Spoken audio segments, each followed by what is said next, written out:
નમસ્તે, દેશ અને દુનિયાના આજના તાજા અને અગત્યના સમાચારોમાં આપનું સ્વાગત છે। આજના તાજા અને અગત્યના સમાચારો વિશે વાત કરવાની છે। તેમના પહેલા આપને મિત્રો જણાવી દઈએ કે વિડીયોને અંત સુધી જોતા રહેજો, જેથી કરીને મિત્રો આજના દરેક સમાચારો કામના છે જે તમને મળી જાય। અને મિત્રો ગુજરાતના રોજે રોજના જો તમે સમાચારો મેળવવા માંગતા હોય તો વિડીયોને એક લાઈક કરી ચેનલને મિત્રો જરૂરથી સબસ્ક્રાઇબ કરી લેજો। તો મિત્રો આજના પ્રથમ સમાચારો વિશે વાત કરીએ તો 70 ગ્રામ પંચાયતને નવા ભવનો મળશે। ખાસ કરીને મિત્રો રાજ્ય સરકારે આણંદની 70 ગ્રામ પંચાયતોને મોટી ભેટ આપી છે। 70 ગ્રામ પંચાયતને હવેથી નવા ભવનો મળવાના છે। જર્જરિત મકાનોના સ્થાને હવે નવા બાંધકામ માટે સીએમ ભૂપેન્દ્ર પટેલ 19.47 કરોડની મંજૂરી આપી છે। આણંદ જિલ્લા પંચાયતના પ્રમુખ હસમુખ પટેલે મુખ્યમંત્રીને કરેલી રજૂઆતને ધ્યાને લઈ આ નિર્ણય લેવાયો છે। તો આ યોજના હેઠળ મિત્રો આણંદ, ઉમરેઠ, બોરસદ, આંકલાવ, પેટલાદ, સોજિત્રા, ખંભાત અને મિત્રો તારાપુર તાલુકાને ગ્રામ પંચાયતનો સમાવેશ કરવામાં આવ્યો છે। ત્યાર પછીના સમાચારો વિશે વાત કરીએ તો મિત્રો જો તમે કેદારનાથ જવાના હોય તો તમારા માટે આવ્યા ખાસ સમાચાર। હવે મિત્રો 21 કિમીને બદલે 16 કિમી જ તમારે મિત્રો ચાલવું પડશે। કેદારનાથ ધામની મુલાકાત લેતા ભક્તો માટે સારા સમાચાર છે, કારણ કે હવે તેમને 21 કિમીને બદલે ફક્ત 16 કિમી ચાલવું પડશે। હકીકતમાં મિત્રો ગુરુણચટ્ટી થી રામબાડા સુધીનો જૂનો ફૂટપાથ જે પણ મિત્રો 2013 થી આપત્તિમાં નુકસાન પામ્યો હતો તેને મિત્રો 12 વર્ષ પછી ફરી બનાવવામાં આવ્યો છે। જો કે આ નવો રસ્તો આપત્તિથી નુકસાન પામેલા રસ્તાની ઉપર જ બનાવવામાં આવ્યો છે। ત્યાર પછીના સમાચારો વિશે વાત કરીએ તો મિત્રો જો તમે ઓનલાઈન ફૂડ મંગાવતા હોય તો જોઈ લેજો આ વિડીયો। મિત્રો ફરી એકવાર ફૂડ અને આઈસ્ક્રીમમાં જીવાત નીકળવાનો સિલસિલો શરૂ થઈ ગયો છે। 2 દિવસ પહેલા આઈસ્ક્રીમના કોનમાંથી ગરોળીની પૂંછડી નીકળી હતી। હવે અમદાવાદમાં એક ગ્રાહકને ઓનલાઈન ભટુરે મંગાવતા કડવો અનુભવ થયો છે। પ્રહલાદનગર ગ્વાલિયા મિત્રો સ્વીટમાંથી મંગાવેલા છોલે ભટુરામાં પણ વંદો નીકળવાની ઘટના સામે આવી છે। તો ગ્રાહકે મિત્રો વિડીયો બનાવી અને શેર કર્યો હતો। ગ્રાહકે મિત્રો ઓનલાઈન ફૂડ ઓર્ડર કર્યો હતો, જેથી કરીને મિત્રો જો તમે પણ મિત્રો આવા ઓર્ડર કરતા હોય તો ધ્યાનથી મિત્રો તમે પણ ધ્યાન રાખજો। પછીના સમાચારો વિશે વાત કરીએ તો ખેડૂતો માટે આવ્યા સારા સમાચાર। ઉનાળો જોરદાર તપી રહ્યો છે અને કાળઝાળ ગરમીમાં લોકો મિત્રો ચોમાસાની રાહ જોતા હોય છે। હવે મિત્રો ચોમાસાને લઈને સારા સમાચારો મળી આવ્યા છે, જેમાં ખેડૂતોને વાવણી માટે ચોમાસાની ખાસ જરૂરિયાત હોય છે। મિત્રો ખેડૂતો માટે પણ ચોમાસાને લઈને સારા સમાચારો આવ્યા છે। ખાસ કરીને મિત્રો ચોમાસું ગુજરાતમાં વહેલું આવી શકે છે, જેમાં ચોમાસું અંદમાન નિકોબાર ટાપુ પર પહોંચી ગયું છે। આથી મિત્રો ગુજરાતમાં ચોમાસું વહેલું આવી જશે। કેરળમાં મિત્રો 27 મે સુધીમાં ચોમાસું એન્ટ્રી મારશે, જેથી કરીને મિત્રો ગુજરાતમાં પણ વહેલું ચોમાસું આવી જશે। પછીના સમાચારો વિશે વાત કરીએ તો કમોસમી વરસાદથી લીંબુના ભાવમાં ઘટાડો। મિત્રો હાલ ઉનાળાની સિઝન શરૂ છે, તેવામાં એક તરફ 5 દિવસ પહેલા કમોસમી વરસાદ પડ્યો અને તેના કારણે મિત્રો ભાવનગર જિલ્લામાં બાગાયતી ખેતી કરતા ખેડૂતો કે મિત્રો જેઓનો લીંબુના પાકને અસર પડી અને તેના કારણે લીંબુના ભાવ ઘટી ગયા છે। જે મિત્રો શરૂઆતની સિઝનમાં લીંબુના ભાવ 100 રૂપિયાથી લઈ 150 રૂપિયા જેવા હતા તે ઘટીને હવે 60 રૂપિયાથી લઈ 40 રૂપિયા જેવા થઈ ગયા હતા। ખેડૂતો ફરી એકવાર કમોસમી વરસાદના કારણે મુશ્કેલીઓમાં મુકાયા છે। ત્યાર પછીના સમાચારો વિશે વાત કરીએ તો ભારતને લઈને ટ્રમ્પનું વધુ એક નિવેદન। મિત્રો અમેરિકાના રાષ્ટ્રપતિ ડોનાલ્ડ ટ્રમ્પે ફરી એકવાર એક ઇન્ટરવ્યુમાં ફરીથી કહ્યું કે ભારતે અમેરિકન માલ પરના તમામ ટેરિફ દૂર કરવાની ઓફર કરી છે। ટ્રમ્પે આ કદમને ઐતિહાસિક વેપારની જીત ગણાવી અને કહ્યું કે તેનાથી મિત્રો વેપાર કરવાનું લગભગ અશક્ય બની ગયું છે। ટ્રમ્પે વધુમાં કહ્યું કે મને આ સોદા માટે કોઈ પણ ઉતાવળ નથી। તમને મિત્રો જણાવી દે કે ભારતે હજુ સુધી પોતાના નિવેદનમાં શૂન્ય ટેરિફ વિશે પણ વાત કરી નથી। ત્યાર પછીના સમાચારો વિશે વાત કરીએ તો સાવધાન મિત્રો ગુજરાતમાં આવશે ફરી વાવાઝોડું। હવામાન વિભાગે આગામી 7 દિવસને લઈને ગુજરાતમાંથી વરસાદ અને વાવાઝોડાની આશંકા જતાવી છે। હવામાન અનુસાર અરબી એક સાયક્લોનિક સિસ્ટમ મિત્રો સર્જાઈ શકે છે, જેની અસર મિત્રો ગુજરાત પર થઈ શકે છે। જો મિત્રો વાવાઝોડું ગુજરાત તરફ ફંટાશે તો ભારે પવન સાથે વરસાદનું અનુમાન રહેલું છે, પરંતુ જો અન્ય જગ્યાએ ફંટાય તો પણ મિત્રો 22 મેની આસપાસ દક્ષિણ ગુજરાત અને સૌરાષ્ટ્રમાં વરસાદી ઝાપટાઓ પડી શકે છે. ત્યાર પછીના સમાચારો વિશે વાત કરીએ તો માવઠાથી ખેડૂતોના વ્યાપક નુકસાન તો સરકાર પાસે કરી યોગ્ય વળતરની માંગ.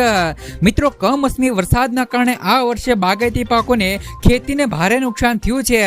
થોડા દિવસ પહેલા માવઠા સાથે ભારે પવન ફૂંકાવાના કારણે વાવાઝોડા જેવો માહોલ સર્જાયો હતો, તો કેરી સહિતના બાગાયતી પાકમાં ખેડૂતોને વ્યાપક નુકસાન થયું છે, જેના પગલે ખેડૂતો દ્વારા સરકાર પાસે યોગ્ય વળતરની માંગ કરવામાં આવી છે. આ વર્ષે ખેડૂતોને આશાઓ પર માવઠાએ પાણી ફેરવી દીધું છે, જેથી મિત્રો ખેડૂતો પણ વળતરની માંગ કરી રહ્યા છે. ત્યાર પછીના સમાચારો વિશે વાત કરીએ તો સરકાર સહાય અંગે નિર્ણય લેશે. ખાસ કરીને મિત્રો રાજ્યમાં કમોસમી વરસાદના કારણે ખેડૂતોના જે પણ પાકને મિત્રો ભારે નુકસાન થયું છે, તો કૃષિ મંત્રી મિત્રો રાઘુજીભાઈ પટેલ જુનાગઢ ખાતે પાકને થયેલા નુકસાન અંગે કહ્યું કે સરકારે સર્વેની કામગીરી શરૂ કરી દીધી છે અને વરસાદના કારણે જે પણ ખેડૂતોને થયેલા નુકસાન પર સહાય આપવા પર નિર્ણય લેશે. સાથે જ મિત્રો કૃષિ મંત્રી રાઘુજીભાઈ પટેલે ખેડૂતોને નુકસાની નહીં જાય તેવી પણ મિત્રો હૈયા ધારણા પણ આપી હતી. ત્યાર પછીના સમાચારો વિશે વાત કરીએ તો દિલ્હી એનસીઆરમાં તોફાન સાથે ભારે વરસાદ શરૂ. રાષ્ટ્રીય રાજધાની દિલ્હી અને એનસીઆરના હવામાન નોંધપાત્ર વધારો થયો છે. બપોર સુધી તડકો રહ્યા પછી 3 વાગ્યા પછી જોરદાર વાવાઝોડા સાથે વરસાદ પડ્યો હતો. દિલ્હી, નોઈડા અને એનસીઆરના ઘણા વિસ્તારોમાં વરસાદ પડ્યો છે. ત્યારથી મિત્રો હવામાન ઠંડુ થયું છે.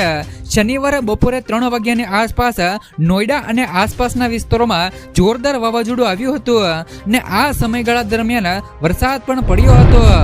ત્યાર પછીના સમાચારો વિશે વાત કરીએ તો સોનું સસ્તું થયું, ભારે ઘટાડો થયો. આ સપ્તાહે સોના અને ચાંદીના ભાવમાં ભારે ઘટાડો જોવા મળ્યો છે. IBZની વેબસાઇટ અનુસાર ગયા શનિવારે એટલે કે 9 મેના રોજ સોનાનો ભાવ 95,726 રૂપિયા હતો, જે હવે 17 મેના રોજ 92,301 રૂપિયા પ્રતિ 10 ગ્રામ પર પહોંચી ગયો છે. એટલે કે આ અઠવાડિયે તેની કિંમતમાં 3425 રૂપિયાનો ઘટાડો નોંધાયો છે. નિષ્ણાંતોના મતે આગામી દિવસોમાં સોનાના ભાવ ઘટીને 85,000 રૂપિયા પ્રતિ 10 ગ્રામ પણ થઈ શકે છે, જો કે કિંમતો ફરી પણ વધી શકે છે. ત્યાર પછીના સમાચારો વિશે વાત કરીએ તો ખેડૂતો માટે સૌથી મોટી જાહેરાત. ખેડૂતોને સશક્ત અને આત્મનિર્ભર બનાવવા માટે વિવિધ યોજનાઓ ચલાવવામાં આવી રહી છે. પ્રધાનમંત્રી ફસલ બીમા યોજના ખેડૂતોના હિતમાં ફાયદાકારક છે, પરંતુ ખેડૂતોને પાક વીમા સંબંધિત સમસ્યાઓના નિરાકરણમાં મુશ્કેલીઓનો સામનો કરવો પડે છે. ખાસ કરીને મિત્રો ખેડૂતો માટે તાજા સમાચાર એ છે કે હવે ખેડૂતોના પાક વીમા સંબંધિત મિત્રો સમસ્યાઓનો ઉકેલ માટે ટોલ ફ્રી નંબર 1444 જારી કરી દેવામાં આવ્યો છે. આ નંબર પર ફોન કરીને ખેડૂતો પોતાની ફરિયાદ નોંધાવી શકે છે. ફરિયાદનો મિત્રો સત્વરે નિકાલ આગામી સમયની અંદર કરવામાં આવશે. ત્યાર પછીના સમાચારો વિશે વાત કરીએ તો પાક ધિરાણ લોન માફીને લઈને સૌથી મોટા સમાચાર. ગુજરાતના દરેક ખેડૂતો માટે પાક ધિરાણ લોન અને પાક ધિરાણ વ્યાજને લઈને આવ્યા મહત્વના સમાચાર. ખેડૂતોએ લીધેલી લોનની નવા જૂની કરવા અથવા તો ખેડૂતો પાસેથી ડાયરેક્ટ મિત્રો કેશ પેમેન્ટ માંગવાને બદલે ડાયરેક્ટ મિત્રો બેંકમાંથી ઓટો રિવ્યુ કરી આપવામાં આવે તેવી માંગ મિત્રો ખેડૂતો દ્વારા કરવામાં આવી છે. તેમજ મિત્રો ખેડૂતોનું પાક ધિરાણ વ્યાજ માફ કરવામાં આવે તેવી પણ મિત્રો માંગ ખેડૂતો કરી રહ્યા છે. જ્યારે મિત્રો ખેડૂતો બેંકના લોનના પૈસા ભરવા માટે પણ મિત્રો બહારથી વ્યાજવા પૈસા લાવીને મિત્રો વ્યાજના પૈસાઓ ભરે છે, જેથી મિત્રો ખેડૂતોને ઓટો રિન્યુ સુવિધા આપીને ખેડૂતોને મિત્રો થોડી રાહત આપવામાં આવે તેવી મિત્રો ખેડૂતો માંગ કરી રહ્યા છે. ત્યાર પછીના સમાચારો વિશે વાત કરીએ તો મિત્રો શૌચાલય બનાવવા મળશે 12,000 રૂપિયાની સહાય. મિત્રો ભારતને સમૃદ્ધ બનાવવા માટે સરકાર મફત શૌચાલય યોજના શરૂ કરવામાં આવી હતી. જ્યારે મિત્રો આ યોજના હેઠળ દેશમાં લગભગ 11 કરોડ ઘરોમાં શૌચાલય બનાવવામાં આવ્યા છે. અગાઉ આ યોજના હેઠળ મિત્રો ₹10,000ની સહાયની રકમ આપવાની જોગવાઈ હતી, જે મિત્રો બાદમાં વધારીને તેમને ₹12,000 રૂપિયા કરવામાં આવી છે. મિત્રો મફત શૌચાલય યોજના 2024 માટેની અરજીઓ ગ્રામીણ અને શહેરી બંને વિસ્તારોમાં શરૂ થઈ ગઈ છે. જો તમે પણ મિત્રો આ યોજનાનો લાભ મેળવવા માંગતા હોય તો તમારા ઘરમાં મિત્રો પહેલેથી જ શૌચાલય ન હોવું જોઈએ. ત્યાર પછીના સમાચારો વિશે વાત કરીએ તો દર મહિને મળશે 3000 રૂપિયાનું પેન્શન અરજી કરી લો। છેલ્લા કેટલાક વર્ષોમાં કેન્દ્રની નરેન્દ્ર મોદીની સરકારે ખેડૂતો માટે ઘણી યોજનાઓ શરૂ કરી છે। પીએમ કિસાન સન્માન નિધિ ઉપરાંત કિસાન માનધન યોજનામાં પણ તેમાં મિત્રો સામેલ છે। પીએમ કિસાન સન્માન નિધિ યોજના હેઠળ ખેડૂતોને દર વર્ષે 6000 રૂપિયાની સહાય આપવામાં આવે છે। તો તે જ સમયે મિત્રો કિસાન માનધન યોજના હેઠળ ખેડૂતોના પેન્શનની વ્યવસ્થા પણ કરવામાં આવી છે। મિત્રો આ યોજના હેઠળ 18 થી લઈને 40 વર્ષની વયના જે પણ મિત્રો અરજદારો છે તેમને મિત્રો 60 વર્ષની ઉંમર સુધી દર મહિને મિત્રો 55 થી લઈ 200 રૂપિયા સુધીનું યોગદાન આપવું જરૂરી છે। આ યોજના મિત્રો ખેડૂતોની વૃદ્ધાવસ્થા દરમિયાન મિત્રો તેમની સંભાળ માટે છે। આ યોજનામાં મિત્રો રોકાણકારોને 60 વર્ષની ઉંમર પછી 3000 રૂપિયાનું માસિક પેન્શન છે તે મિત્રો આપવામાં આવે છે। એટલે કે મિત્રો ખેડૂતોને મહિને 3000 રૂપિયા સુધીનું પેન્શન છે તે મિત્રો દર મહિને મળે છે। આમાં તમારે મિત્રો માત્ર 55 રૂપિયાથી લઈ મહિને મિત્રો 200 રૂપિયાનું યોગદાન આપવું જોશે। મિત્રો પછી તમારી 60 વર્ષની ઉંમર થાય પછી તમને દર મહિને 3000 રૂપિયાની સહાય છે તે મિત્રો તમારા ખાતાની અંદર મળવા લાગશે। ત્યાર પછીના સમાચારો વિશે વાત કરીએ તો આયુષ્માન કાર્ડને લઈને સૌથી મોટી માહિતી। મિત્રો આયુષ્માન કાર્ડ હોવા છતાં હોસ્પિટલ મફત સારવારમાં આનાકાની કરે તો તમે મિત્રો અહીં ફરિયાદ નોંધાવી શકો છો। મિત્રો હોસ્પિટલ મફત સારવાર આપવાની ના પાડી રહી છે તો પછી તમે મિત્રો ટોલ ફ્રી નંબર અને પોર્ટલ દ્વારા તમારી ફરિયાદ નોંધાવી શકો છો। 1455 પર મિત્રો તમે કોલ કરીને ફરિયાદ નોંધાવી શકો છો। આયુષ્માન ભારત યોજનાનો રાષ્ટ્રીય સ્તરનો ટોલ ફ્રી નંબર રહેલો છે જેના પર મિત્રો દેશના કોઈ પણ ખૂણામાં રહેતા નાગરિકો ફરિયાદ કરી અને ફરિયાદ નોંધાવી શકે છે। ત્યાર પછીના સમાચારો વિશે વાત કરીએ તો ગુજરાતના મિત્રો વારંવાર દેવા માફીનો મુદ્દો ચર્ચામાં। મિત્રો ખેડૂત દેવા માફીને લઈને મોટા સમાચારો આવ્યા છે। મોદી સરકાર જ્યારે પણ મિત્રો 2004ના વર્ષમાં જ્યારે પણ સત્તા ઉપર આવ્યા હતા ત્યારે એમણે એમ કીધું હતું કે 2023 સુધીમાં ખેડૂતોને આવક બમણી કરી દેવામાં આવશે અને મિત્રો જે પણ ડૂબેલા ખેડૂતોના સંપૂર્ણ દેવા માફ કરવામાં આવશે। મોદી સરકારે આ વચન ખેડૂતોને આપ્યું હતું। કહેવાય છે કે મોદી સરકારનું વચન તો મિત્રો ખૂબ જ અનેરું હોય છે। મોદી સરકાર જે પણ ખેડૂતોને વચન આપે એ વચન ક્યારેય ખોટું જતું નથી, પરંતુ આ વચનનું લક્ષ્ય હજી સુધી પૂરું થયું નથી। 2023માં ખેડૂતોને આવક બમણી કરી દેવાનું વચન આપ્યું હતું, પરંતુ આ લક્ષ્ય હજી સુધી પૂરું થયું નથી। તો આ સમયમાં ખેડૂતોની આવક બમણી થઈ કે નહીં એ તો મિત્રો પછીનો વિચાર છે, પરંતુ ખેડૂતોની માથે હાલ અત્યારે દેવું વધી ગયું છે। ગુજરાતના લાખો ખેડૂત મિત્રો હાલ અત્યારે દેવાદાર બનતા જાય છે। જ્યારે મિત્રો આ વર્ષે પણ ગુજરાત રાજ્યમાં મોદીની સરકાર બની છે તો શું મિત્રો આ વખતે ખેડૂતોના 100% દેવા માફ થવા જોઈએ કે નહીં, તેમજ મિત્રો ખેડૂતોના પાકના પોષણક્ષમ ભાવ મિત્રો મળવા જોઈએ કે નહીં। ત્યાર પછીના સમાચારો વિશે વાત કરીએ તો મહિલાઓને મળશે 6000 રૂપિયાની સહાય। મિત્રો મહિલાઓ માટે ખુશ ખબર કેન્દ્ર સરકાર દ્વારા આપવામાં આવી છે કે મિત્રો કેન્દ્ર સરકાર દ્વારા મહિલાઓને 6000 રૂપિયા સુધીની સહાય આપવામાં આવે છે। પ્રધાનમંત્રી માતૃવંદના યોજનામાં પ્રથમ વખત ગર્ભવતી અને સ્તનપાન કરાવતી મહિલાઓને નાણાકીય સહાય આપવામાં આવે છે। આ યોજના મિત્રો 1 જાન્યુઆરી 2017 રોજ શરૂ કરવામાં આવી હતી। મિત્રો પ્રધાનમંત્રી ગર્ભ વ્યવસ્થા સહાય યોજના તરીકે પણ ઓળખાય છે।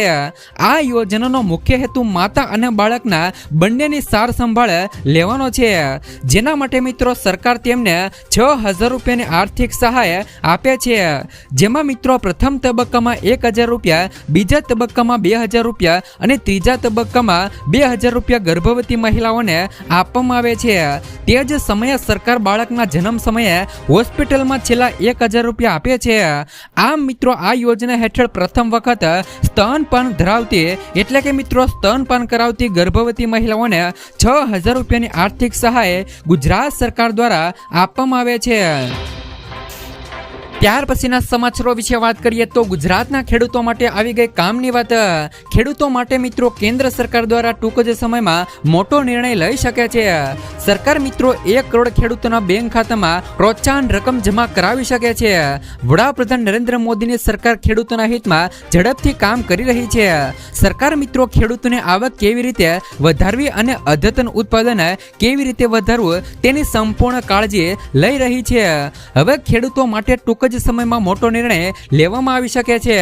કુદરતી ખેતી અપનાવનારા ખેડૂતોને પ્રોત્સાહન મળી શકે છે. ખેડૂતોને સરકાર તરફથી પ્રતિ હેક્ટર ₹15,000 થી લઈ ₹20,000 પ્રોત્સાહન મળી શકે છે. શક્ય છે કે મિત્રો સરકાર નેશનલ નેચરલ ફાર્મિંગ મિશનને પણ મંજૂરી આપી શકે છે. ખાસ કરીને મિત્રો ખેડૂતોને આમાં ₹15,000 થી લઈ ₹20,000 સુધીની સહાય મળી શકે છે. મિત્રો ખેડૂતોને લઈને સૌથી મોટા સમાચાર એ છે કે ખેતીના દાયરામાં હવે ખેડૂતોને 2500 કરોડના ખર્ચને મંજૂરી મળી ગઈ છે. લગભગ મિત્રો 1 કરોડ ખેડૂતોને તેનો લાભ મળી શકે છે.